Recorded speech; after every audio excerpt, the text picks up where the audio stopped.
Welcome to the Whiskey Congress. Honest, open talk dedicated to speaking the truth to those who are open to hearing it. Black, white, right, left. Most importantly, honest, bold, and fueled by good whiskey. In Whiskey Veritas, we are Whiskey Congress. Join the evolution. Whiskey Congress is back in session. Stephen and I are together in the Cleveland studio. It's a beautiful day in the greater Cleveland area. How are you doing? I'm good. Sorry, microphone was way far away. I was like, no, I'm good. Sorry, am I bothering you? So we got to talk about a bunch of stuff, but let's start with what's really turning into a wild story in the Georgia Senate race, because Hershel Walker just keeps getting more and more disturbing as a candidate. I mean, this is the party that's always exclaiming family values. Well, it turns out he's got a couple families, a few that he did not acknowledge before. We talked about that. What was your line? That he went to bed with 2 kids and woke up with 4 and didn't have twins. So he's got a few scattered around. And now there's a story coming out that an ex-girlfriend of his was paid by him to abort a child. If you're running on staunch, no exceptions, no nothing, abortion is murder, and that pops up, that's a little difficult to explain. Now, he's got the good fortune of having a fan base and a support group that is really willing to overlook hypocrisy, but this is next level shit. I mean, yes and no, right? Like, this is like, I mean, not entirely shocking. It's not shocking. We've seen this before, where you have a conservative Republican senator or congressman that is vehemently opposed to gay marriage, to homosexuality, right. And then there's a video of them at a all-male review, stuffing dollars into a Speedo of a male performer, right? Right. Or they get caught, or they get busted with a guy in a compromising position, or whatever it might be. So this isn't new. The concept of what's happening here isn't really new or shocking or surprising. And is this really coming as a shock that this happened with Hershel Walker? Right? I mean, it's the same guy who held a gun to his wife's head and said he was going to kill her, and lied about being having other kids. Lied about having other kids, but lied about being law enforcement, lied about charities, lied about the donations he's made with those charities. I mean, he is a habitual liar, so none of this is a surprise. And it's really what this does is once again shines a light on hypocrisy, right? Sure. Of the MAGA cult, the Republican Party. They're backing this guy. And there are some Republicans that are coming out and saying he might be a little too toxic even for us. But for the most part, they're either not saying anything or just flat out saying, we don't care. All we want to do is win. Right. Right. And, you've got, Dana Loesch, who we've referenced on the show before. She is a Second Amendment advocate. She's got a show. Does this anything?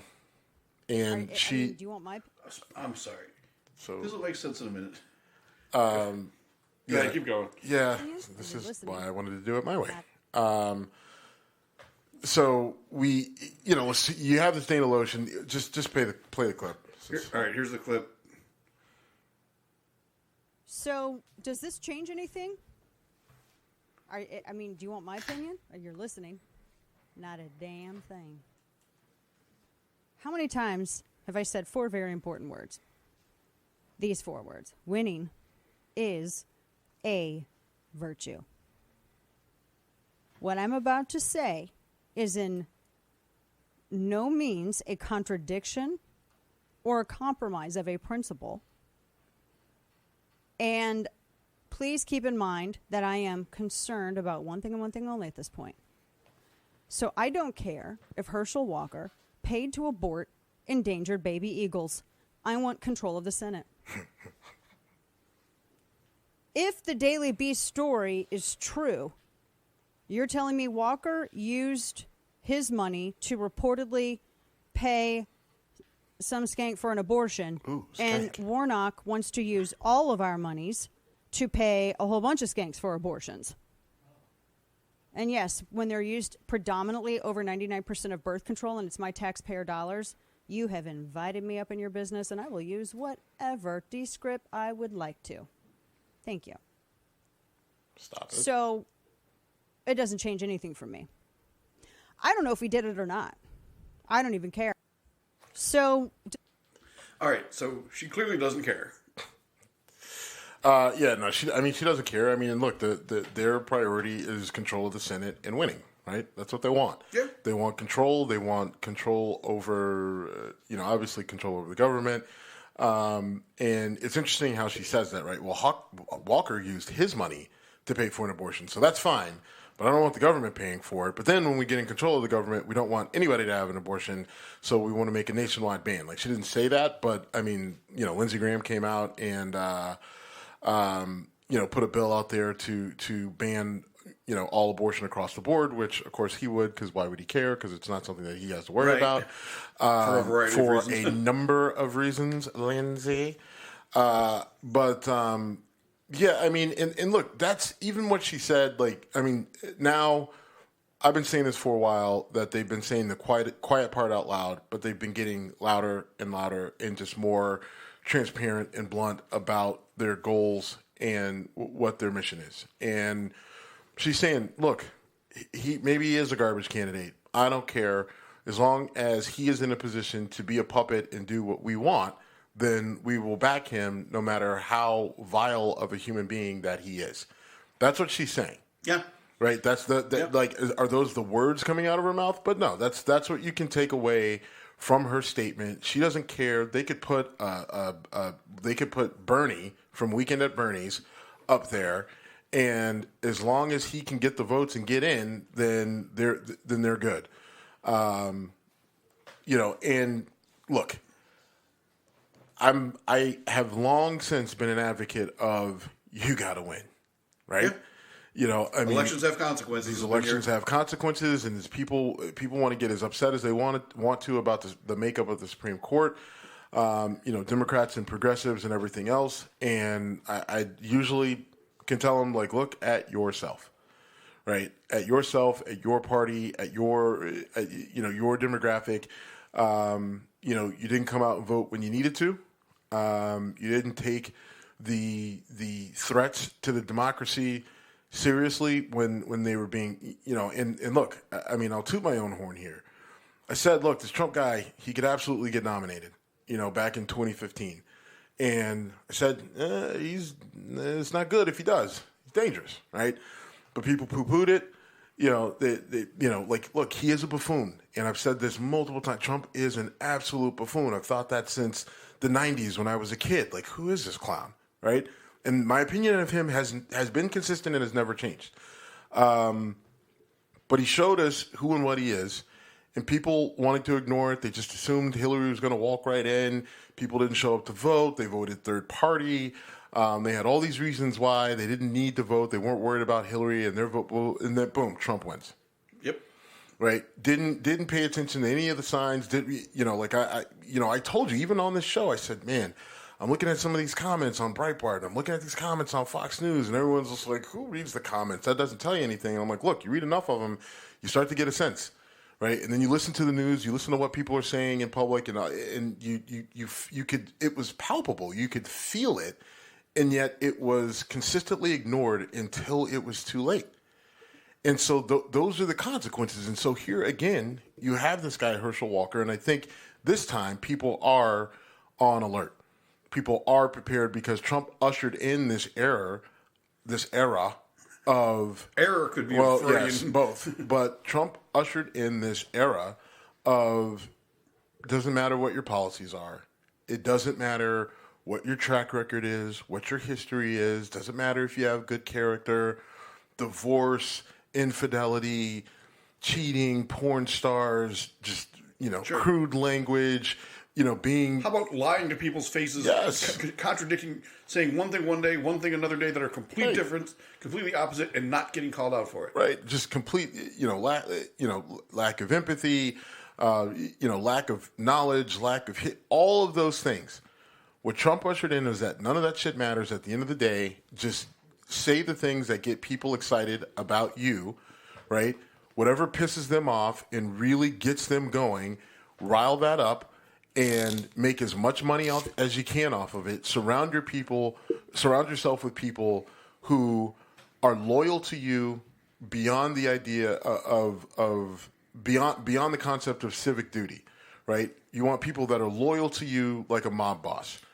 I mean, he intentionally, whenever someone disagreed with him or contradicted him or criticized him, they were separated away from his administration, and he attacked them, through social media, through the media, at his rallies and press conferences, and knew that his base, his audience, his followers, his cult, would do the same, right? And so there were people who had serious concerns about that, right? If these people turn on me, then where am I going to go? What am I going to do? I can't go to CNN. I can't do so they were more than willing to ride his coattails and, do whatever they had to do to stay in his good favor. Right.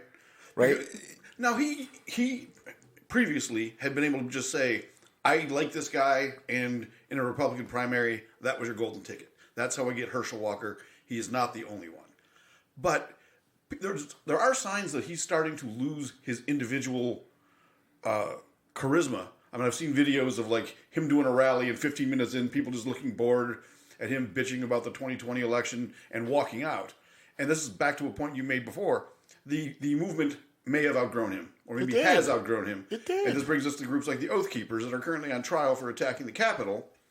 And well, I just want to go back to Hershel Walker, right? Okay, sure. I mean, because Trump ushered in this movement of basically just being a clown, being a scam artist in office, and we've had plenty of those before, but they were less blatant, right? And Trump said, "Fuck it." What are they going to do? None of their rules, they have no way to enforce any of these rules that they have. There's too many rules. I don't even like the rules, so fuck the rules. And so he brought us people like Hershel Walker, Marjorie Taylor Greene, Matt Gaetz, Lauren Boebert, go down the list. Right. And the people who believe in and follow Donald Trump, right? Because they're not Republicans.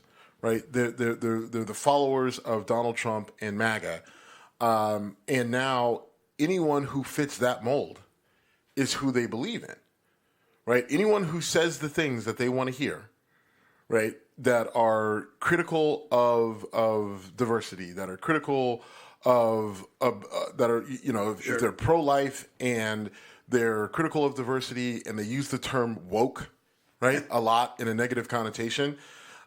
Then you could, if I went out, right, if I wanted to go and run for something right now, and I wanted to give myself a shot, then especially as a black man, if I go out and speak the MAGA language. The Hershel Walker language? Right? No, I can't lower myself that far. Okay. But, I mean, just take the concepts of the now conservative Republican MAGA GOP, and I spout them loud and often. Right, and especially if I do it in a way that's semi-intelligent, then I'm going to get a hell of a backing. I could go out and run. I promise you, I could go out and win office in any number of places. Right, if I don't even have to come up with anything of my own. Right, say radical left agenda as many times as you can. Yep. Say taxes as many times as you can. Say secure the border as many times as you can. Oh yeah. And you pretty much got the I mean, and that's just and just attack Democrats and Biden nonstop. It's pretty simple. You don't need a policy. Most of these people don't. They don't even pretend. Yeah, exactly. Right? They don't even pretend to have a policy. It's just about obstructionism and gaining control and gaining power. And then once they get there, they want to keep it, but not through policies that make people want to keep them in office, but by just keeping that momentum of anger and rage and the other guys are trying to take right. The radical left agenda is trying to take away your freedoms. They're yes. Take away your car and make you That's all drive you gotta do. A government. Marjorie Taylor Greene doesn't sit on any committees. Well, she was stripped of them because of shit she did. Okay, but she doesn't. That's okay. Both are true. But my point is, she doesn't. And what does she actually do? Right? She's not out there promoting any policies. She's not in there promoting anything change. It's just attack Democrats. Right? Anything that they do is wrong. Right? And it's insane because I firmly believe that I could take a policy that would be considered progressive or what have you. But if you had a conservative MAGA person say it, then that group would be like, hell yeah, we're in. Because that guy said that's our guy. Right? It doesn't matter if the policy doesn't fit their, you can't go too crazy. Yeah, with you can't go Green New Deal. Right, like you can't go Green New Deal, you can't go gun control, right? But, I mean, basic policies that are relatively neutral, that should be bipartisan, that shouldn't have the pushback that they do. If it's presented by a Democrat, then this side, then the MAGA Republicans are going to just say no automatically no matter what. You know what? You say you can't say gun control, but Trump literally enacted an executive order to ban bump stocks following the shooting. The Second Amendment community went nuts. Did they? Okay. Oh, yeah. Because that's my favorite stumper for right-wingers. How do you feel about Trump's executive order I to mean, ban? and I'm pretty immersed in the 2A community because I'm a gun supporter. And gun supporter, gun rights supporter, and we've had this conversation dozens of times. So I'm very deep into that community on a deep level, just because I'm looking for information on what I'm building and just becoming a better overall shooter and everything else. But I try to stay away from people that are too political because they I keep an eye on them because exactly where they go. Typically people that are that are very political in the gun community typically tend to lean towards white nationalism, if not, fall all the way into it. Or brag about it. Right. So, you keep an eye on them, and it's good to know where they're at. But they were very pissed off about Trump in general when it came to gun rights. And, but they still support him and the right because, and I've said this before on the show, Democrats could sweep for as long as they want if they shifted on gun control, right? Because I don't feel that the arguments are valid for the gun control that they want, right? If they shifted on gun control, right? You like, because are you going to get the entire 2A community? Are you going to get everybody on the right? No. But you will get enough, because there are enough people in the gun community who are like, they are single issue voters, yes. Right? Like they're like, look, we don't give a fuck about anything. Just leave me be and give me my guns. Give me my guns. These guys are, because there's even people in the gun community that will tell you that Trump and the whole lot are all idiots. But they absolutely refuse to vote for Democrats because of their stance on guns. Well, and not just their stance, but how they keep saying we need gun control, we need stronger gun control. Put a plan out there. I mean, the problem is the plans that they put out there are absurd. Okay, all right. Put a logical plan out there that actually will do some good, because this is where they beat that drum. And because here's my issue with them: if you're talking gun control, right? Like usually this comes up if there's a mass shooting and it's school, and if it's kids or white people, right? Then we talk about gun control. Buffalo, they actually brought it up. It came up then too. But if you really if you want to speak to me about the issue with guns that we have in this country, then you need to be talking specifically about solving the socioeconomic issues that are leading to the violence in and of itself, right? Like those two things, those conversations can't be separated. And that's what I mean, because Democrats talk about that sort of stuff. They do. But then when they talk gun control, it's completely separate. Right? And one of the biggest issues that you have in urban settings is the violence, is the crime, right? And so, I mean, dude, I've been in Baltimore for 6 months. Right. I can't open my internet feed without. Right. You don't even have to open the news. Just go outside in Baltimore. I mean, I can take you to plenty of places that I am way too intimate with, where you don't need to watch the news to know what the fuck is going on. I'd rather watch the news. Right. Like, so, if you're going to talk about, like, if you want to talk to me about gun violence, and tell me what you're going to do in inner cities at the same time to help reduce it, because the people in the hood, they're not going into gun stores and just buying guns. No. Right? That's not where those guns are coming from, especially in these places like Chicago, like New York. They're not getting them there. Like, oh, well, we blame the other states. If you just fix the other states, that's also not where they're, like, are there some people who drive from Chicago and go to Indiana? Yes, sure. a lot. But there are, let me tell you, the ease of which you can get an illegal gun, like, and when I say illegal, I mean, fully automatic, M4 or something along those lines, or an AK-47 that these guys are using and drive. Like that's the other thing. Some of these guns that they're using, you can't just go and buy, right? And some of these like if you have a fully automatic AK-47, you did not just go to your local gun store and buy that, right? Like the hoops you have to jump through to get a suppressor, to get a fully automatic weapon, it's expensive and it takes forever. And you're going to get fingerprinted. You got to get fingerprint, all that sort of shit. But some guns, AK-47s being an example, are not that difficult to convert from semi-automatic to fully automatic. And a semi-automatic AK is completely legal in Indiana. Yep. And it can easily be driven into Chicago. And yeah, you've got black markets that will be, you want this. Now, even a semi-automatic AK-47 is a formidable weapon. I mean, yes, you can shoot that really, really fast. In fact, most people... And you swap the trigger out, you get a 3.5-pound trigger pull, and you can really get that thing kicking. All right. But here's the thing, though. My point is you address you address the issues as why people are turning to violence, right?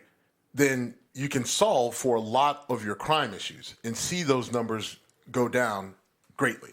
Right. Now, the other thing I'll say, and we've said this before, but we got more guns than we got people in cars, right? That we know of. You know what I mean? Like, sure. I mean, that we know of, that doesn't include the guns where, people build kits and they piece them together or whatever, right? Like, so we got a fuck ton we got over 300 million guns for sure, probably closer to 500 million. If you, considering the number of people who have guns and where those guns are, right? If you take out inner cities, right? Because if you take out Chicago, Cleveland, and conservatives will say Democratic run cities, all right, fine, pull them out. Then all of a sudden, like, your gun numbers drop dramatically. Gun violence. Your gun violence drops like all the way down to almost nothing. Sure. Right? There's domestic violence, there's mass shootings, and mass shootings get attention. Yeah, but a lot of those the mass shooting numbers, because there's a mass shooting, blah blah blah. It's because, again, the shit that happens in the hood, right? Like, if you're in a car and you drive and you're just fucking spraying, spraying that modified AK-47, and you hit 4 people, that's a mass shooting, right? But those aren't the mass shootings that they're talking about, right? But if you remove that from the equation, right, then your gun violence problem the picture looks completely different, right? And so, again, for me, if you want to have this conversation about gun violence and everything else, then you have to be talking about what is driving people to this. Now, what's driving people in inner cities to violence is different than maybe what's driving random white dude to mass shootings at a grocery store, at a church, or whatever, right? That's a whole different thing. But again, if we're focused on the actual violence itself and who it impacts the most, then the conversation needs to change if you want to bring people like me to the table about gun control. Okay, but I want to sort of spin off what you're saying, and the powers that be in the Democratic Party don't recognize gun control as a political losing issue. They just do not. They live in the D.C. bubble.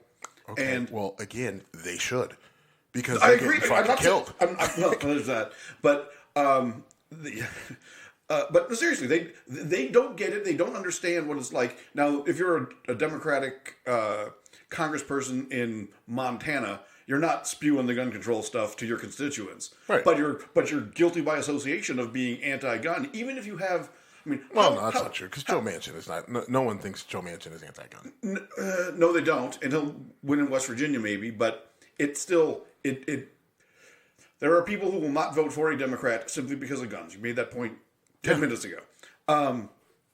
And the example that comes to my head is when Michael Bloomberg looked like he was going to sweep away the Democratic nomination. And what did I say then? All he had to do, if he had shut his fucking mouth about guns, I said this. He'd probably be president. He went to South Carolina and started talking gun control.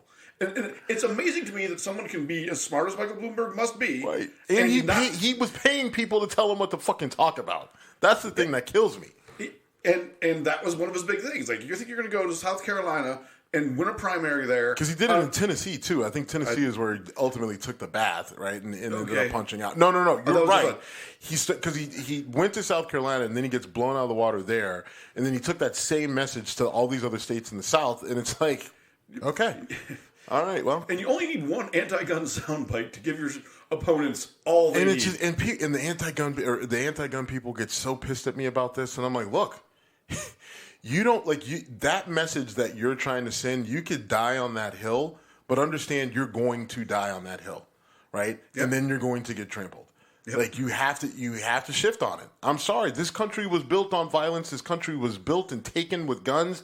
It is just a part of our fabric. The results, you can't look at Europe, right? You can't look at Europe. You can't look at Australia. They don't have the same mass. They don't have the same history, and all that fucking matters, right? You can't even look at Canada. Again, completely different number of people, number of guns, completely different history. Yeah. It is a part of who you are. You live in a violent nation, right? You just do. I'm sorry. It is what it is. The toothpaste is out of the goddamn tube. You're not going to get all the guns back. You're not going to get any sort of control that's reasonable, right? You have got to learn how to deal with and manage this issue, right, by addressing some of the other issues that could have a greater impact on the overall, community of the country, right, on the overall country, because you solve for those socioeconomic issues that are driving people to violence and crime. Not only do you reduce the violence and crime, but you have a more thriving country. Yeah, the communities start becoming more comfortable being communities and not, how many times have we talked about there's street violence and everyone knows who did it, but no one's talking because I'm not getting protected. Right. And if you think that this gang is going to say, yeah, you snitched on, Shorty, but we'll let it go. That's not how it works. So those are the sort of things that you have to address. Now, shifting to the Oath Keepers, right? Yeah. That's a different kind of gun problem. That's a different type of gun problem, but the reason I'm shifting this now is groups like the Oath Keepers are this group and other groups like them are why I have the guns that I have. I understand. Because let me tell you this, and I've told people in relatively high in political offices, you go take their guns, then I will hand you mine. But you don't have the fucking balls to go to that group, the Oath Keepers, and look, I think these dudes are clowns. But they're very well-armed clowns who train to the point where there's a reason why the FBI doesn't go in, right? The FBI's got their history with Ruby Ridge and everything else. When they tried to do that, they fucked it up. When they tried to do it, they fucked it up, and there's a reason they're not going after these guys and that they're taking the approach that they're taking now, right? Because the Oath Keepers gave them the opportunity to do so, right? But this group and groups like this are why guys like me, my black ass is armed the way that I am. You will not convince me to give up my AR-15 until you go take theirs. You will not convince me to give up my .300 Blackout pistol until you go take theirs. Because as long as there's groups out there like that who don't give a fuck about your laws or your gun control or anything else, you can put whatever you want in. Those guys are still going to have what they have, and they're going to accumulate more. As long as there's groups out there like that don't like people like me just because of my skin color, I'll be damned if I'm going to be a sitting fucking duck. You can fuck all the way off. Because this country has too bad of a history of fucking people like me over for the sake of people like them, so fuck that. There is no Martin Luther King, we shall overcome bullshit. You come at me with heat, I'm coming at you with fire. Period. They're also on trial. I was going to say, we should talk about that. Well, the reason I put that on there... You like that transition, though. I didn't know we were going down that path, but that's why we don't edit our show. Yeah, they're on trial, and some of them they're flat out saying we did this because of Trump. Mm-hmm. They're not even denying that. Dude, something came out today that, I looked at it. It looked like it was kind of I don't know how much to put into it, but that one of the guys on trial was in contact with Trump's Secret Service. That's right. I heard that. Okay. So, now look, if he's in contact with Trump's Secret Service, why?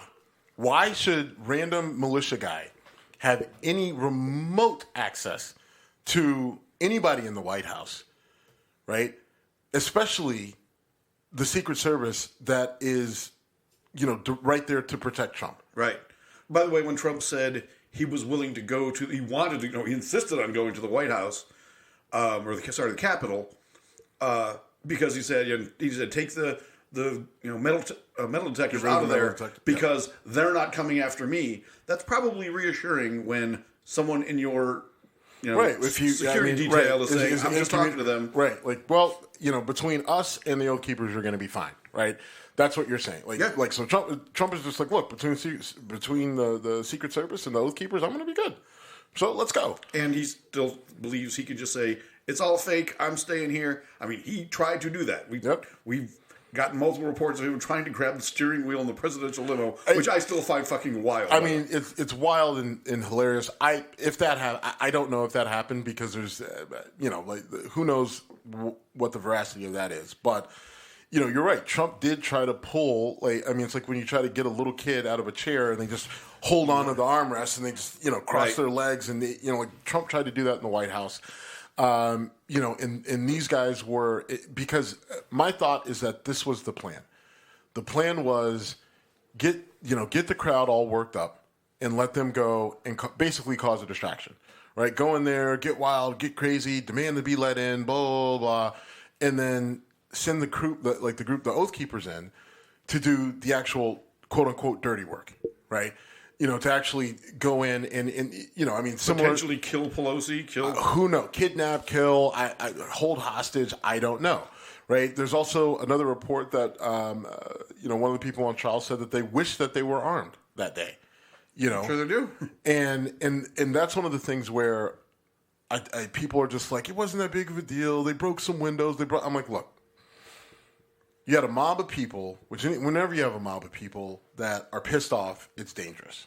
But that mob of people, right, with the idiots that we've seen, right, the real estate agent from Texas that was flying down there and doing Instagram Live, the unfortunate number of people from Ohio down there who could barely talk and probably can't read, throwing their 2 cents in and getting there and getting in trouble and fighting with police. You had plenty of those people. But that group of people managed to overrun the police, to get inside the Capitol, to force members of Congress into hiding. Yeah. Right? To force the vice president into hiding. To force the vice president into hiding and ultimately had to be taken away from the scene because they were trying to, at gallows and they were coming after him. But, I mean, and this was a group of clowns, right? The guy with the fucking buffalo hat and all that other stuff and no shirt. Like, you had a group of clowns, and that's what they were able to do. Yeah. Right? So imagine like, if you have a slightly better group of clowns, right, that are better trained, that are actually armed and ready to take fire and ready to return fire, that maybe have some sort of explosive devices and everything else, in a similar fashion, overrun the police, right? Takes National Guard forever to get there, even if they do that effectively when they're supposed to, right? Like, if you have a group of decently trained people that are literally prepared to die, then they could have easily overrun the Capitol. And for me, it's you have what happened was bad enough, but it showed you what was possible, right? Like, you have this disorganized group of dipshits, and look at all the damage that they caused. Right, so imagine if you get another group that says, "Fuck it, let's run it back," but this time let's go in hot. Then you got a whole other issue.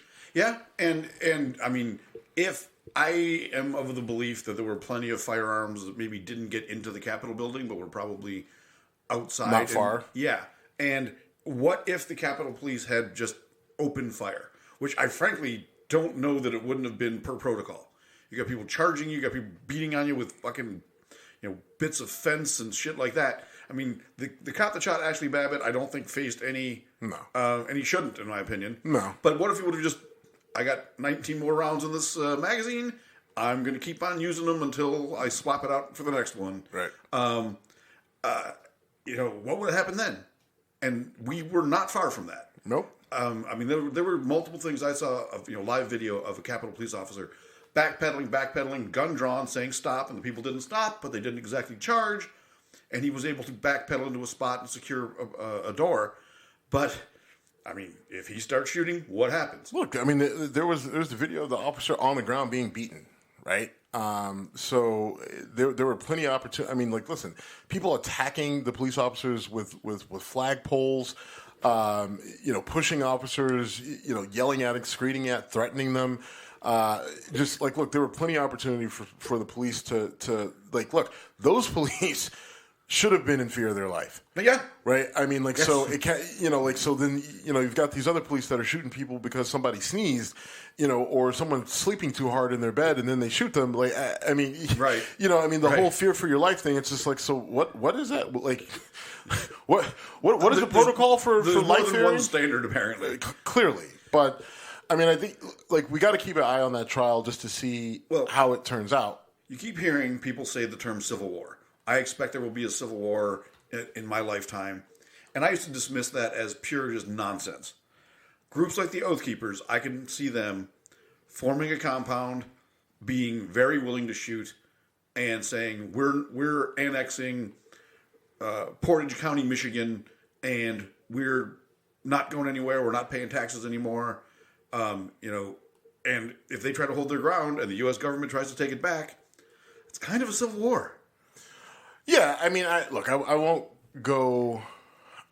I don't know how it'll look or what it'll be. It's not going to be Grays versus Blues and just shooting at a line across from each other. But I mean, it'll be likely in pockets in different places, and kind of what I'm just describing. Yeah, no, exactly what you're describing. But I mean, and look, it could be averted. Right, but it would take a monumental shift in essentially maturity with our federal government, right? Like you would need both sides of the House and the Senate to really embrace the idea of bipartisanship and moving the country forward and compromise and all that other stuff. And I don't see any of that. I mean, the only time these people are remotely close to doing their jobs is in the face of an emergency. Right. Hurricane Ian down in Florida. All right, Biden and DeSantis are going to put aside their differences. Right. But other than that, though, then it's back to mudslinging, name calling, and obstructionism. And look, the Democrats have been trying, right? They bring bills to the floor. They ask for, Republican GOP help and everything else, and it's just and the Republicans are like, no, you have too much control, and so if we give you that, that's a win for you. So we're not going to help you because you can't have any wins. If you have any wins and we help you, then we could lose support from our base. So fuck you, fuck bipartisanship.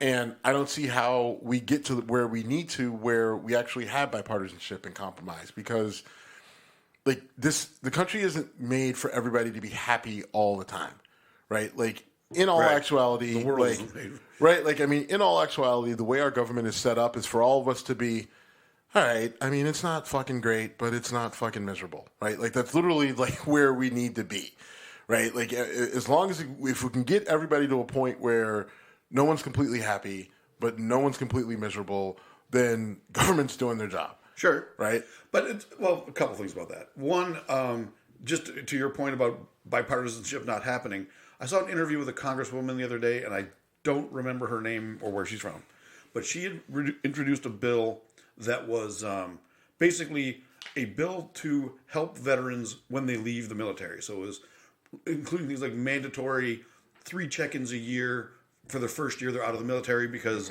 that's the toughest time to transition from the military to civilian life.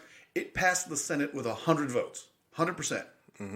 And then the overturning of Roe v. Wade happens, and the bill included something along, it was a block of 16 words that basically said females leaving the military will get this kind of counseling to support their needs. Because if you're a woman coming out of the military, your needs are different than if you're a man. You're not going to need prenatal care at the VA. And it's basically, the bill was just to show veterans what they need, what is available to them as a credit to their service. And now that bill is in jeopardy because, then the VA could provide an abortion. We can't have that. So that bill that passed the Senate in 100% is now getting hung up to get voted on in the House by some obstructionist Republicans. Maybe I'll do a whiskey shot on this and give it better detail. But I was watching this interview just going, this is fucking incredible. This thing passed with 100 votes in the Senate, and now they're just stalling it because they don't have the balls to vote against it. If you're a Republican, you're not voting against a veterans' rights bill. Right. But you go through and look for any little thing just to be... snag it, let it sit, and it won't even make the major news cycle because it's not... It hasn't been voted on. Right. Like, so because it hasn't been voted on, well, there's nothing really to report. Right. Just like me all the time with my... They're going to legalize cannabis stuff.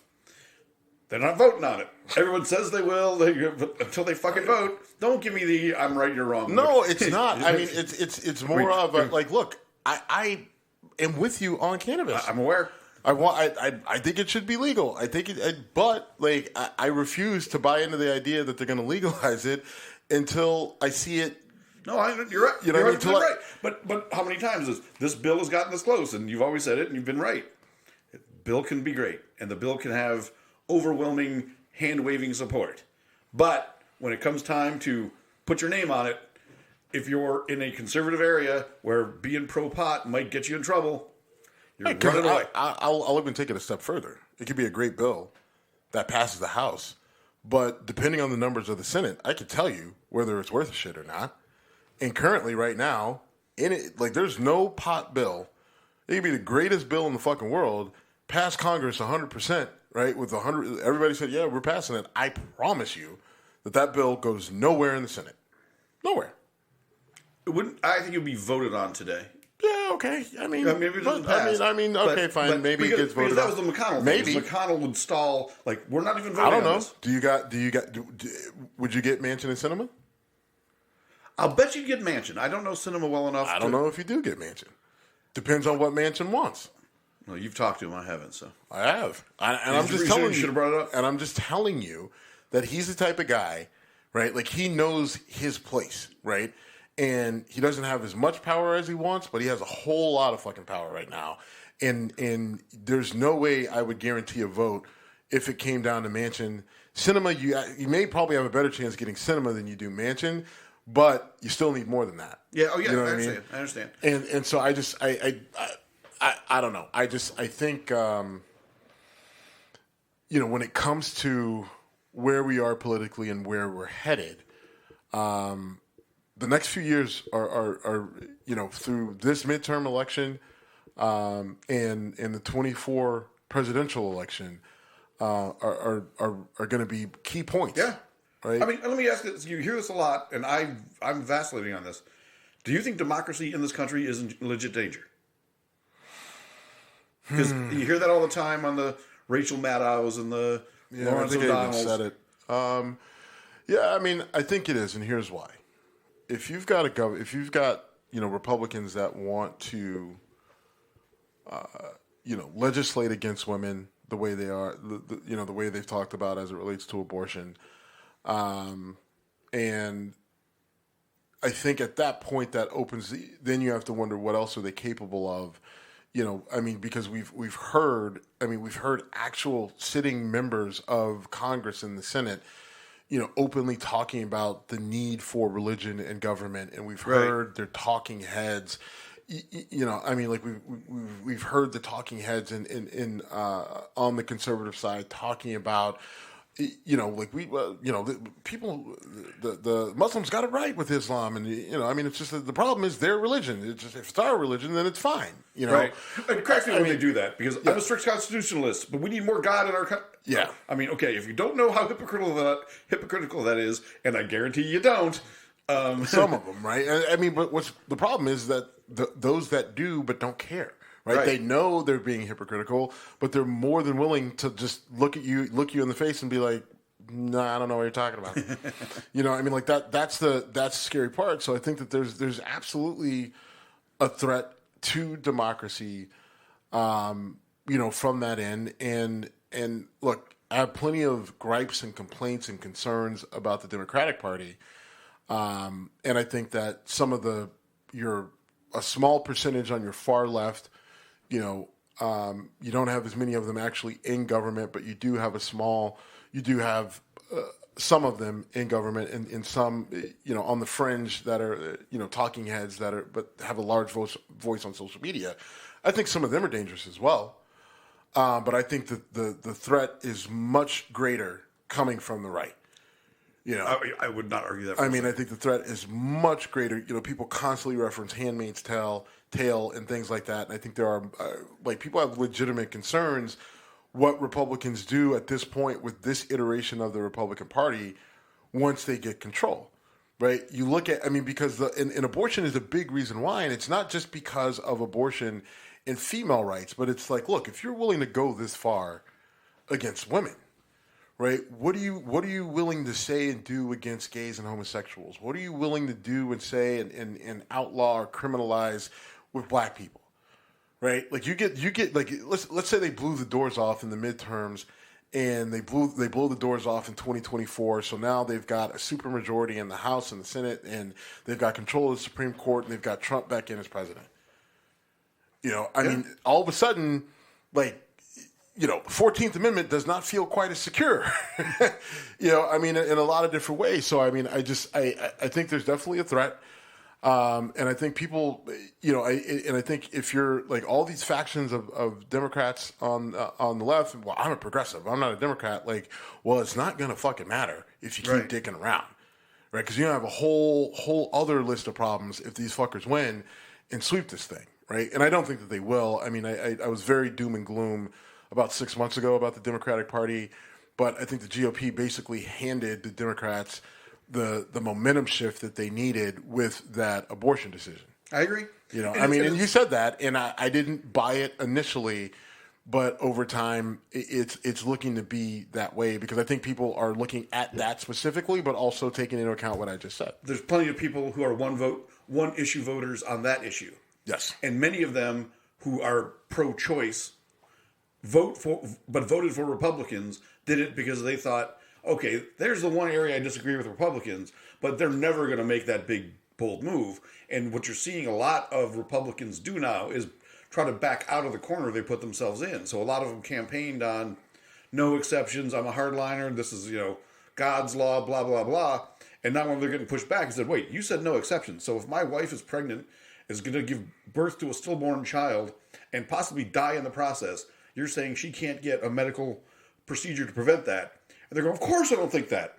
Well, you said it loud and clear, and that's one of the few things that people get held accountable for. Yep. I mean, regardless of where you stand, it's a very passionate issue. There are one issue voters who focus on that a hell of a lot, and a lot of them seem to be rebelling against what they thought was called settled law. Yeah. And a thing that especially applies to younger people because it's never really been a concern for them. You talk to people my mom's age, who fought for access to reproductive rights before Roe was settled, and they remember days of back alley abortions. And we can go down this road a whole bunch of ways. We typically avoid the subject, but politically speaking, I think we're agreeing that it's certainly hurting the Republican cause.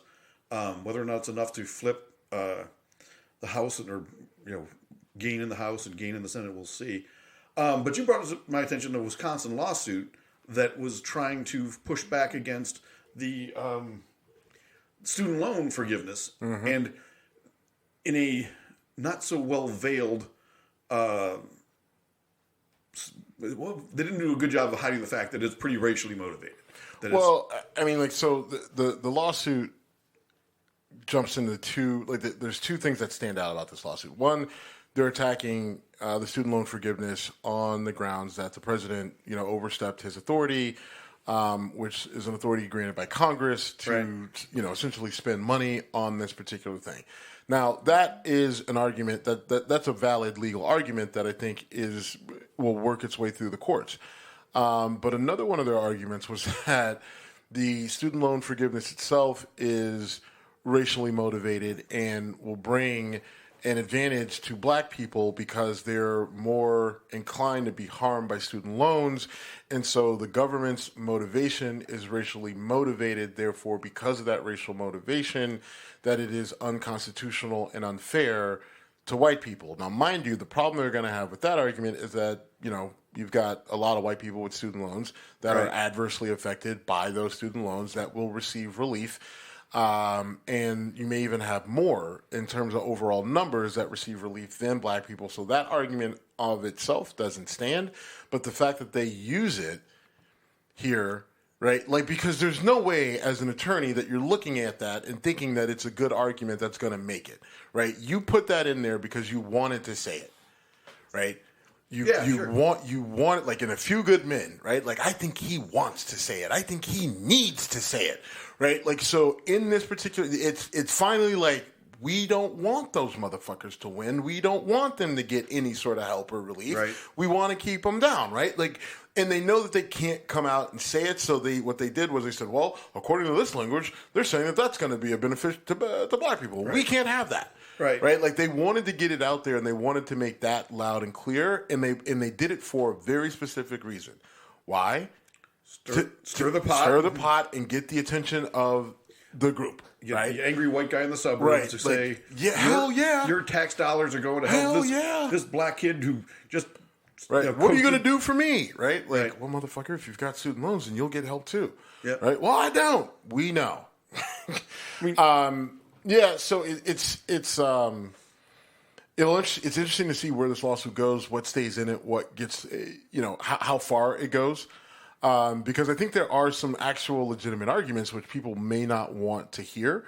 And as I said before, I'm kind of neutral on the whole student loan forgiveness. Now, look, if they were wiping them all out, then I'd be like, all right, this is fantastic, because my student loan payment is literally more than a lot of people's mortgage. I think it may be more than your mortgage. I think we talked about it. It's real close. So, like, if you want to wipe them all out, then you won't get an argument from me, and I don't care who it's fair to or not. But $10,000 literally does. It literally may knock like $10 or $15 off my student loan payment. But it's so that's why I'm relatively neutral on it. But this lawsuit, I think, does have some teeth to it, based off the arguments that they've made. Well, but here's the only thing I'll say about that is, constitutionally, I think you're right. But haven't we thrown that out 40 years ago? I mean, we used to be able to not be able to go to war without congressional approval.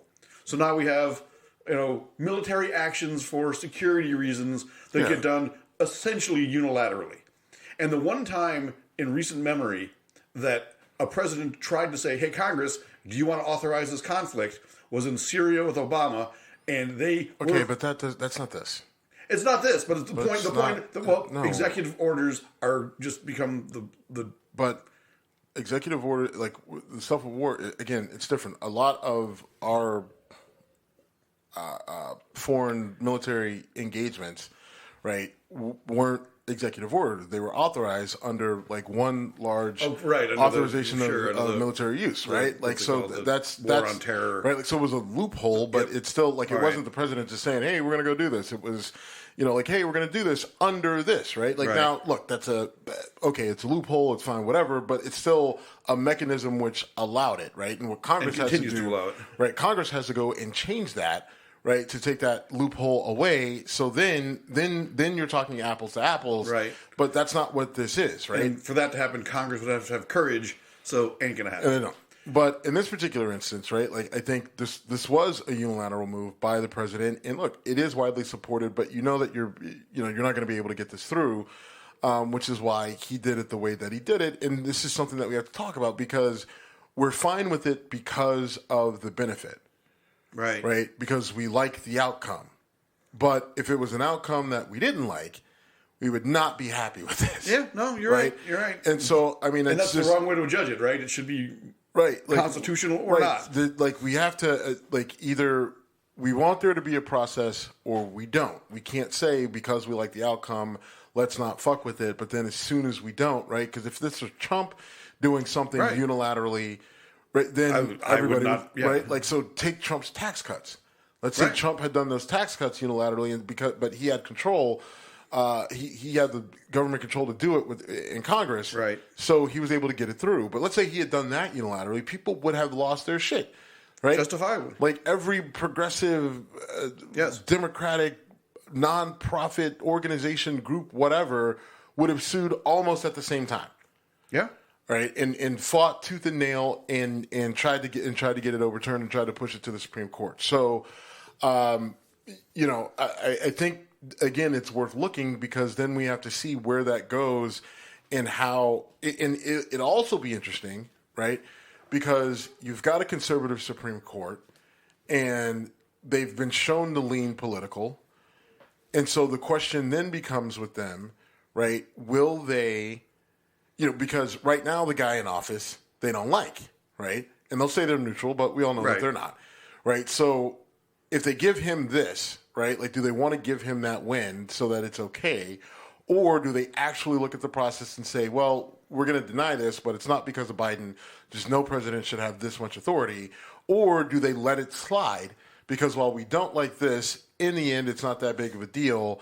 We look like the heroes, but then when Trump gets in office, he can do whatever he wants, and we don't have to worry about bringing this coming back to us when he does something stupid, right? Like, so it'll be interesting to see how far this goes and if the Supreme Court takes it up and what they decide to do with it if they do. Speaking of whether or not the Supreme Court takes something up, Trump has been trying to stop the Department of Justice from looking at the documents seized at Mar-a-Lago until they're cleared by the special master, whatever, blah, blah, blah. The special master. And an appeals court, an 11th District Appeals Court said, no, you can't stop that. They can look at the documents. Yes, there's still this other special master review, but this is being fought. Now, Trump is trying to bring this to the Supreme Court. And maybe I'm experiencing Trump derangement syndrome or whatever, but it feels to me like he's just saying, well, I put most of those people in there, so they're going to be my friends, and I should be allowed to use them because I used to be president. And that's not how it's supposed to work. Yeah. This might be extreme where they do have to take it up quickly, but so this is interesting what they did here. And I had to read this a couple times to kind of get to how they got here. So this is what I think happened. I think Trump said, we got to appeal this to the Supreme Court. They said, we can't. There's nothing to appeal. And I think he demanded that they push to show that, he likes to muddy the waters. He wants to whatever. Sure. And so his attorneys had to figure out a way to appease their client and basically not lose their license, right? Because they really don't have much ground to stand on in that case, in the appeals decision that was made that allowed the investigation to continue with the use of the documents, but with the special master that Trump now has to pay for, that's also looking at the documents. So they used a really funky, just shit show of a legal doctrine that is legit, right, to get this through, and it's called the Pendant Appellate Jurisdiction Doctrine. Now, yes, I was going to say the same thing. I would love to explain this to you, right? But we don't have 2 hours. We don't have the time, and honestly, I would fuck it up. Yes, I'm a lawyer. Yes, I pay close attention to constitutional law, and trying to explain the Pendant Appellate Jurisdiction Doctrine to you, you will know less and be worse off for it if I try to do it. I would say it sounds scintillating. But now, because it's a legitimate doctrine, it's not gonna. No one's gonna lose their license over it, right? Like, it's a legitimate question, but I don't think in the end that it would matter, right? Just based off understanding what they're trying to do. Like, I think at the end of the day, it's not going to really shift anything one way or another, which is why I think the Supreme Court is ultimately going to punt it, because you're literally grasping at straws, but the straws are real, so it has to at least be looked at. But I don't think the Supreme Court is going to take it up. And I think it's probably still a losing argument for Trump. But even if the Supreme Court does take it up, and even if they go in Trump's favor, it doesn't do for him much of anything. It's not going to stop the investigation. It's not going to stop the DOJ from using the documents. And it's not going to stop the special master from their review. So it doesn't do anything, right? And there hasn't been an injunction against the investigation, so he hasn't stopped the clock. Yeah, no, but he's clearly trying to stall things, and this is what's not working for him. But it's also a great talking point for him. If he wants to claim he's not being treated fairly, if he wants to claim all these things, you just said that you're a lawyer, you paid attention during constitutional law, and you had to read this thing 3 times, and you still weren't confident you would articulate it correctly. Imagine what the guy at the bar that I'm going to be talking to later tonight, he's going to be hearing, the Supreme Court owes it to Trump. I mean, he's going to hear whatever nonsense gets spewed. But the problem Trump has, though, look, you got your people in the Supreme Court, and they punted you. Yeah. Right? And they haven't made a decision on it yet, but look, if he like that, I don't know if that's a great talking point for him. Because then his only recourse, right? Like if they look at it and say, "Nah, fam, this is no, we're not doing this." But I mean, then I can see the other side of that. But then his only recourse is then to say that they owe him, they don't like it, they're not being very nice to him. His normal thing about it's anyone, not fair, all that other stuff. I put those guys and all that guy and Comey Barrett in office and blah. That's his only recourse. Yeah, and I don't know how much. I think that is starting to wear on people. On some of his supporters are just like, dude, like everything you take is bullshit. So everybody's out because there are some people who are tired of that. I think there's a fair number, and so that I don't think it helps him. Like I don't think. If I don't think it him, helps him either. I just don't think he can recognize it. Oh, he doesn't recognize it. But if I'm his attorney or whoever is trying to guide him, I would have pushed him far away from this. But. And I'm sure he'll listen because. And maybe this was his attorney's way of doing that, right? They're just like, look, we got to come up with something. Let's come up with something legit, so we don't get our hand slapped by the Supreme Court. But let's come up with something legit that literally doesn't have a snowball's chance in hell, so we can appease him and we can move on. Very likely. All right, man. We're over an hour by a little bit, but we got rambling a bit. Real quick, North Korea is getting scary again. They're shooting missiles over in the direction of South Korea. They shot one over Japan. Because nobody's listening to them. Russia's getting all the attention. It feels that way. So they got to make some noise. I believe we sent somebody. I think Kamala Harris might have been in the region or something like that. So they wanted, someone pay attention to us. North Korea has their own problems. Like they're getting decimated by COVID. They're being directly impacted by the war that's going on between Russia and Ukraine. They're trying to get some attention. I think we, give them the typical staunch warning. We don't try to play nice with them. It's just like, listen, you want to shoot these missiles or whatever. Just understand that if anybody gets hurt, your little island gets wiped off the planet. Point blank. Period. The end. Like that's my message to them. Right? Like, if you are cool with annihilating yourself and all your people on this little shit island, then go ahead. The problem is that decision can be made by one person. Kim Jong-un could just say, release the dragon, and it could happen. You're right. He probably knows that if he pushes that button, it's the end for not only all of his people, but most importantly for him. But yeah, you're right. I think they're angry that they're not getting attention in the world right now, and they're trying to make themselves relevant. And it's really not working well. The fact that it was behind a Wisconsin lawsuit on our board tells you we're really not scared. Right. I mean, I heard it, and I'm like, this fucking guy, right? Yeah, exactly. It's exactly. And that's got to be Biden in his office. Like, that's probably exactly what he said. I would bet that was also right. Like, what is he? Somebody, right? And that's literally how you have to treat him, right? Like listen, like you're ringing your bell or whatever. Okay, you got some media attention. Take it too far, and I'll wipe you out. I don't give a flying fuck. I'll tell South Korea try to get as far away as they can, but you're a goner. So those are your options. Like Trump, I don't know what Trump tried to do. I heard Trump talking the other day about the love letters he got from Kim Jong-un. Right, and everybody talked about how great that was, including us. And I'm like, look, I thought it was bullshit. Right, I thought it was a bad way to go. But it's like, all right, look, if something comes of it, and he's able to get peace and get the kid to give up his nukes or whatever, fantastic. Right, but what did it do? It didn't do dick.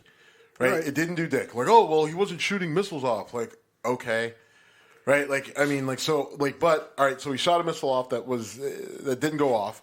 Right, I think he's had the same level. This guy's been the same level of dangerous the entire time, pre-Trump, during Trump, after Trump. Right, it's just all right because him and Trump exchanged love letters. I guess we think that's a win. I mean, the only reason I called it a win is because I've always said when you say we can't communicate with that enemy or that adversary because it gives them gravitas, it gives them a platform. I've always rejected that argument because if all your choices are talking or bombing each other, then let's try talking first. Okay. That's just me. Well, we did. Yeah. And where did that get us? In the same spot we were before. So it really didn't lose us anything. Right. And we didn't exactly send our greatest diplomat ever, but that's a different discussion. And you mentioned... Didn't we send Dennis Rodman? We did. You know what? We sent our second greatest diplomat ever. We sent Dennis Rodman. I was going to avoid the Dennis Rodman jokes, and you son of a bitch. But you brought up the Ukraine war. Everything I'm reading about the Ukraine war says we don't even need to supply Ukraine with weapons very much anymore because they're seizing so much stuff that was left behind by the Russians that they're basically... we do need to, because a lot of the shit that the Russians left behind is part of the problem for the Russians, because the shit that they have sucks. Yeah. So I mean, like... Well, the problem is, like, they need to get rid of it, and, like, I mean, you take the ammunition. I was right? we're talking small arms. Yeah, you take the small arms, you take all that stuff, but I mean, like, they're like what we need are the the rockets that could take out tanks and planes, or what the Ukrainians need. Sure. I'm sorry, not we. Yeah.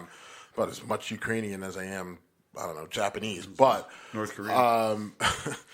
But yeah, no, I mean, I think the bigger thing to come out of it is the territory that the Ukrainians are taking back from the Russians, even in the most recently, Vladimir Putin annexed, quote unquote, states. The Ukrainians have pushed back in a couple of those regions and taken land back. So the Ukrainians are, on the move, on the offensive. The Russians are not handling it well. Right.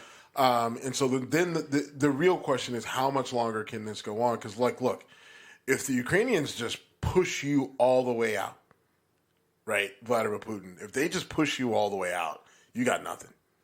You got nothing. A lot of egg on your face. Right. And at that point, then it's literally, it's one of those movies where the bad guy gets taken over by all the people that he fucked over.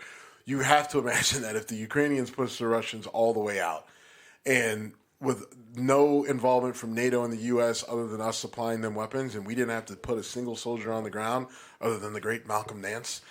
My opinion on that changed, and we can talk about it after the show. Right. But, I don't know if Putin survives it. I hope he doesn't, obviously. Right. And the more I read, like, there's a lot of pushback in Russia, and, like, obviously a lot of it is being suppressed because of, his control of the media. They can. But, I mean, there is plenty of opposition. The question is, do they have enough strength to really push him out when the time is right? And that'll be interesting to see. Yeah. Or do they break out into a civil war, which I don't know. They can certainly break out into revolution internally where they're like, we're not going, and we're going to band up, and, kind of like Tiananmen Square. Like, okay, government, are you willing to run a tank over your own people? Right. Now, in this government collapse, you cannot blame on the U.S., right? Yeah. This is one that you can't blame on us. I mean, this one is all on Vlad, right? 100%. 100%. All right, real quick then. Brittney Griner has an appeal for set for October 25th. I'm not optimistic, but I'm kind of surprised it happened that quickly. I mean, if it's going to be that quick to go, 2 more years because you made us, who knows. But it's the Russians. They're like, let's get this out of the way. But we all know you're going to go back to prison, so let's do it. Yeah. I think that's more of the... I mean, I'm hoping it's we're going to deport you and you can never come back and play here again, but that's what I'm hoping for. I'm not saying it's going to happen. Yeah, I mean, that would be a dream scenario, but I have to imagine they're going to go ahead, get it out of the way, deny her appeal, or, send her back to prison. I'm more worried that it goes the other way. They just... You appealed it, you lost the appeal, and they add on to it, or who knows? I don't know. But we've been saying we'd stay on top of Brittney Griner. We are. Weird phrase. Yeah, great choice of words. Bills Steelers this weekend. We'll be watching that together. We'll be watching that together. I hope you survive. Not for any other reason than I don't feel that this game bodes well for the Steelers. Like all 4 of our starting DBs are out. We're out this week of practice, so we'll see if they practice and make it. But even then, it doesn't bode well because I'm worried about their game preparation. We're starting a rookie quarterback. We don't have T.J. Watt. I mean, it's building up that if we do win, it's a fantastic story. I just feel like it's not going to go well. It's a terrible story. And if it doesn't go well, then chances are, I'm not going to be the most friendly person, so you may take a punch or two. Well, I've taken a punch or two. But they won't be at you specifically for anything that you did. I understand. It'll be generic. I need someone to punch because I'm mad at the Steelers, and I've been that guy before. And the Bills are 14-point favorites, which scares the hell out of me because the last time they were that big of a favorite, we lost to Jacksonville 9-6. So we're capable of fucking up, and I always hate when we're considered like a shoe-in. But you guys are so banged up. So you have the number 1 pass defense in the league. Yeah. and although this is a fun little stat, the last rookie quarterback to make his first start against the number one pass defense in the league, and when, was Ben Roethlisberger. Okay.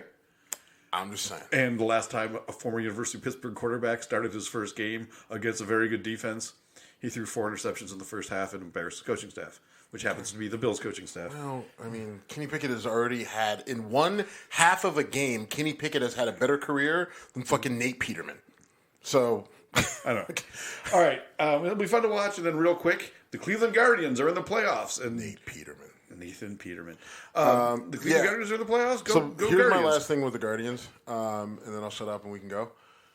But at the beginning of the season, I thought, look, if they finish 500, fantastic. Youngest team in the league, lowest payroll in the league, they're abouts. They may be 1 or 2 points off. But either way, but this team matured really quickly and really turned it on and been playing great baseball towards the end of the season. I've watched a lot of games. I've gone to a couple games this year.